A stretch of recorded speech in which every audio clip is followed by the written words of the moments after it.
नमस्कार, मी कीर्ती गायकवाड। स्वागत आहे आपलं आय न्यूज 28 मध्ये। चला तर मग जाणून घेऊयात महाराष्ट्रातल्या ताज्या घडामोडी। कोच्ची येथे क्रीडा स्पर्धेचे आयोजन।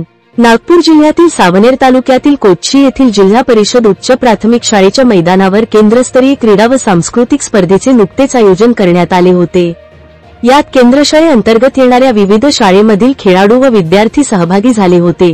या स्पर्धेचे उद्घाटन पंचायत समिती सभापती गोविंदा ठाकरे यांच्या हस्ते करण्यात आले। याप्रसंगी प्रमुख अतिथी म्हणून जिल्हा परिषद सदस्य छाया बनसिंगे, पस सदस्य गणेश काकडे, सरपंच भावना नंदेश्वर, उपसरपंच रवींद्र काकडे, शाळा व्यवस्थापन समिती अध्यक्ष जयश्री गोडबोले, प्रमुख पाहुणे म्हणून खंडविकास अधिकारी मनोज कुमार हिरुडकर, गट शिक्षण अधिकारी कश्यप सावरकर, सचिव गुलशन कोलते प्रामुख्याने उपस्थित होते। यावेळी कबड्डी, खो खो, लंगडी, लांब उडी, उंच उडी, धावणे या अन्य खेळाचे सामने तसेच एकल नृत्य, समूह नृत्य, गीत गायन स्पर्धा आणि सांस्कृतिक कार्यक्रम पार पडले। यावेळी कार्यक्रमाचे प्रास्ताविक केंद्र प्रमुख जितेंद्र ठाकरे यांनी केले तर कार्यक्रमाचे सूत्रसंचालन शीतला मधरे यांनी केले तर आभार प्रदर्शन खेमराज ताजने यांनी मानले।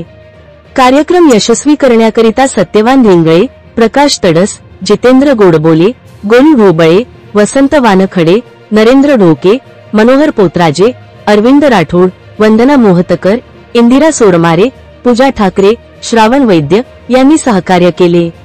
सावनेर तालुका प्रतिनिधी पुरुषोत्तम नागपूरकरची रिपोर्ट।